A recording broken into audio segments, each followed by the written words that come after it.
Imagine entregar voluntariamente as chaves do seu castelo para o inimigo, tudo sob a promessa de que essa invasão seria a forma mais pura de amor. Bem-vindos novamente ao canal, onde hoje vamos desvendar os labirintos emocionais que muitas vezes confundimos com liberdade.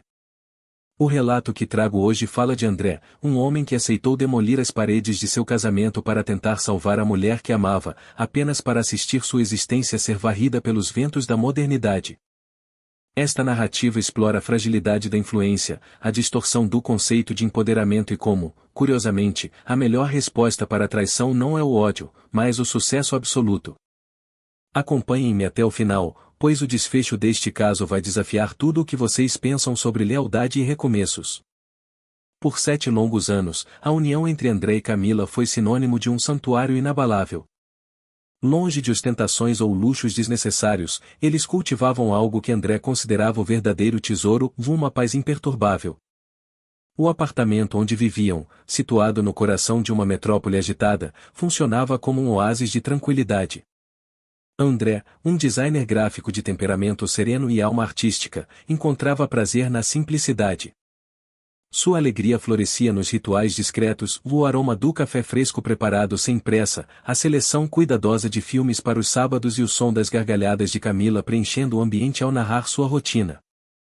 Para ele, aquela constância não representava uma jaula, mas sim a base sólida onde ele desenhava, com dedicação, a sua felicidade cotidiana. Camila, por outro lado, era uma advogada brilhante, movida por uma ambição voraz e uma vitalidade que parecia não ter fim. Ela nutria amor por André, sem dúvida, mas existia nela um ruído de fundo, uma sensação de estar apenas observando a vida através de um vidro enquanto o verdadeiro baile ocorria longe dali. Esse descontentamento silencioso encontrou um amplificador potente na figura de Jéssica, sua confidente mais próxima. Jéssica representava o inverso absoluto de André. Recém-saída de um divórcio turbulento, ela transformou a solteirice em uma espécie de cruzada pessoal. Viajante incansável e frequentadora dos eventos mais badalados, ela pregava a liberdade irrestrita como o único mandamento válido para a mulher contemporânea. Para Camila, que já se sentia limitada pelas paredes da rotina, Jéssica não era apenas uma amiga, mas um oráculo, uma vitrine para um mundo de sensações proibidas e eletrizantes. Os diálogos entre as duas, que antes giravam em torno de trivialidades e planos de lazer, assumiram uma gravidade perigosa. Entre taças de vinhos caros em bistros da moda, Jéssica destilava sua filosofia. Amiga, exclusividade é um conceito arcaico feito para nos controlar, afirmava com a segurança de quem detém a verdade absoluta. Você é uma mulher vibrante, cheia de potencial, não pode aceitar ser a vivência de um único homem pela eternidade.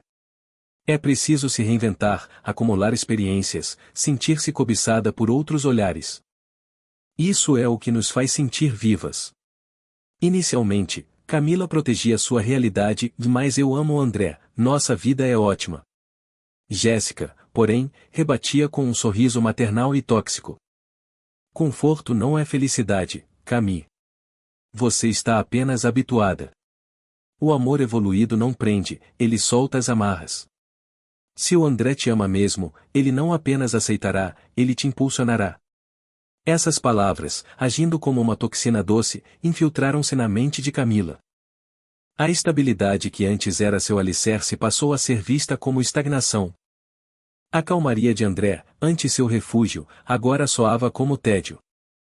A insatisfação, cuidadosamente adubada por Jéssica, estava pronta para eclodir. Aqui fazemos uma pausa necessária. Qual é o limite da influência externa em um casamento? Jéssica acreditava estar libertando a amiga, mas até que ponto a busca pela autonomia de um justifica a destruição emocional do outro? Seria essa amizade visionária ou puramente destrutiva?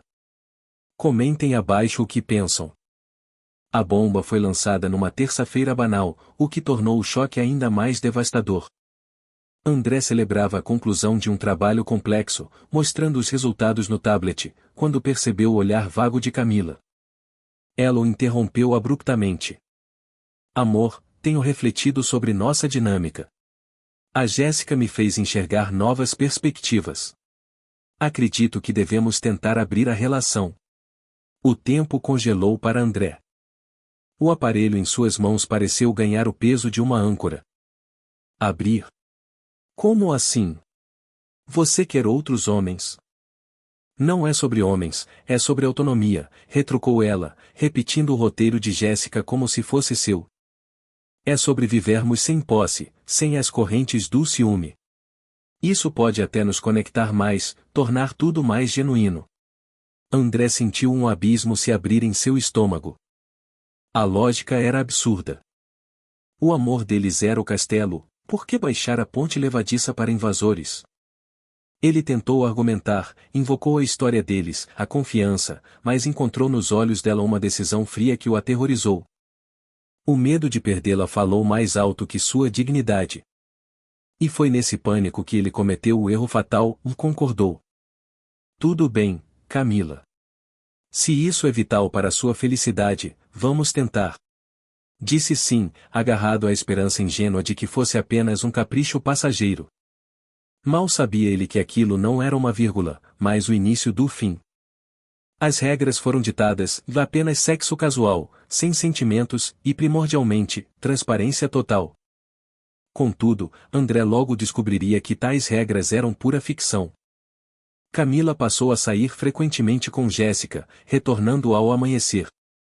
André permanecia em casa, refém de sua própria imaginação, ansiedade devorando sua paz. A transparência prometida resumia-se a frases vagas. E a regra de o sem sentimentos só foi a primeira a ser quebrada. Ela conheceu Bruno, um sujeito que personificava o homem de atitude, ou segundo Jéssica, de investidor agressivo, barulhento, exalando risco. O que deveria ser casual virou um romance intenso e, pior, clandestino. A verdade não chegou por mensagem de texto, mas como uma cena de filme trágico. No aniversário de 35 anos de André, Camila alegou um jantar corporativo imperdível, prometendo chegar para o bolo. Tentando ser compreensivo, ele foi até um bar próximo ao trabalho dela para aguardar. Foi quando a avistou. Numa mesa discreta, sob luz baixa, ela não estava trabalhando. Estava nos braços de Bruno. O jeito como ela sorria, a cumplicidade, o toque, tudo gritava traição. O golpe de misericórdia foi o beijo, e não um cumprimento, mas um beijo de cinema, cheio de desejo, algo que André não recebia há tempos. Paralisado, com sua bebida na mão, ele viu seu mundo ruir. Seu presente de aniversário foi assistir à destruição de sua vida em tempo real. Sem escândalos, ele apenas se retirou, o mundo ao redor perdendo o som e a cor. O confronto ocorreu quando ela chegou, horas depois, fingindo normalidade com um presente nas mãos. Parabéns, amor. A reunião demorou, mas... Nea cortou, o olhar gelado. Eu vi vocês, Camila. No bar, com ele. O sorriso dela sumiu, dando lugar não ao remorso, mas à irritação. André, pare de drama. Temos um acordo. Acordo? Ele riu com amargura. O acordo não incluía mentir no meu aniversário para encontrar seu amante. Não incluía paixão. Você viveu uma farsa. Eu não menti, gritou ela, tirando a máscara. Eu estava vivendo algo que você, na sua mediocridade, jamais entenderia. Com ele me sinto viva. Com você, sou uma prisioneira dessa rotina morna. Isso não é vida, André, é acomodação. A Jéssica tinha razão. Você é fraco demais para lidar com a mulher que me tornei. A palavra fraco o atingiu como um projétil. Naquele instante, ele entendeu que não havia mais nada. Então vá, sussurrou ele. Vá ser livre. Naquela mesma noite, ela partiu sem olhar para trás. Os meses seguintes foram um mergulho na escuridão. André sentia-se traído duplamente, pela esposa e pela modernidade que tentou aceitar. Sentia-se obsoleto, descartado. O trabalho perdeu o sentido, as noites eram assombradas pelas memórias e pela voz de Jéssica.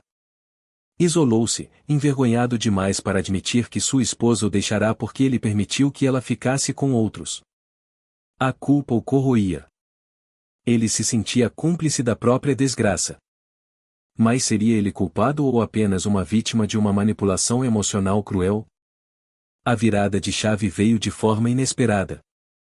Seu pai, homem rústico e de poucas falas, o encontrou olhando para o vazio na varanda. Filho, disse ele, tocando seu ombro. Sua mãe e eu tivemos uma crise terrível no passado. Achei que morreria. Mas aprendi algo: não controlamos as ações dos outros, apenas o que fazemos com os escombros que eles deixam. Apontou para o jardim que cultivava. Mexer com a terra me ensinou que a vida renasce, mesmo após o inverno mais severo. Aquelas palavras simples acenderam uma faísca. André recordou de sua paixão antiga, anterior à carreira corporativa e à culinária. Ele tinha um dom natural, sufocado para agradar Camila, que achava a profissão sem glamour. Naquela semana, matriculou-se em alta gastronomia. A dor não sumiu, mas ganhou direção. A tristeza virou combustível. Cada prato era uma reafirmação de quem ele era. Sua vingança seria o silêncio e a excelência. Ele não atacaria Camila, ele se tornaria tão grandioso que a ausência dela seria apenas um detalhe. Começou com jantares intimistas, depois um serviço de catering que virou febre. O designer que cozinha tornou-se uma lenda local. Com a ajuda do pai, reformou um casarão antigo e abriu o Essência. O restaurante foi um fenômeno. Críticos o aplaudiram. A lista de espera era quilométrica. André saiu da sombra da humilhação para o topo. Ele não era mais o marido trocado, era o chefe André, o alquimista dos sabores.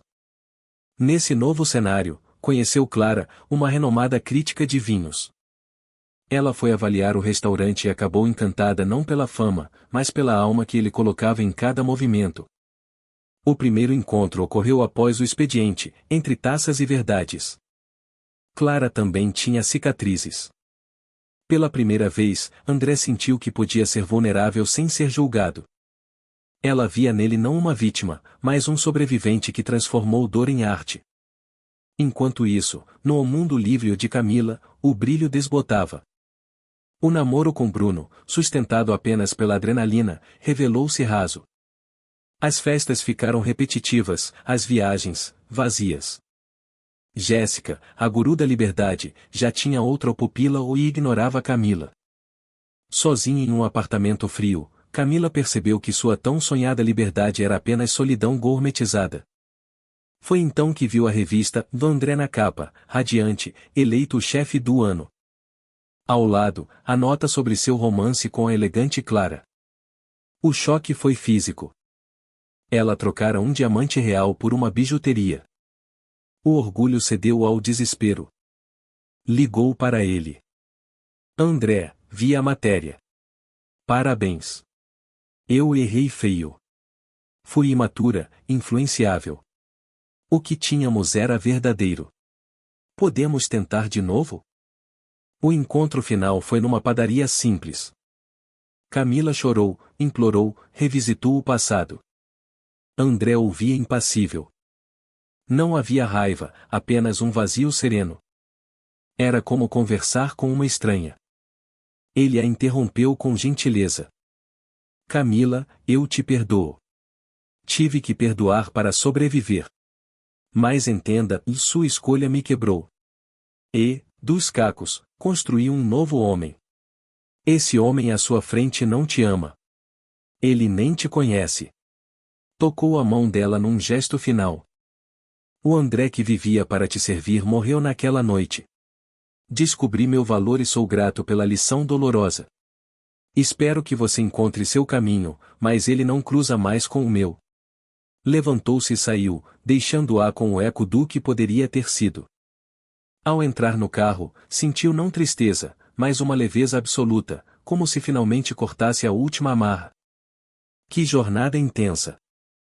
A vingança de André não foi gritar ou humilhar, foi evoluir a um ponto onde a ex-esposa não mais o alcançava. Ele venceu ao se reconstruir. E a reflexão que fica é: no que fere mais? A traição carnal ou ser descartado por ser considerado o pouco ou para a nova fase do outro? A postura final de André foi justa? Deixem seus comentários, quero ler cada opinião. Se essa história tocou você, deixe seu like, inscreva-se e ative o sino para não perder os próximos relatos de superação. Obrigado por assistir e até a próxima.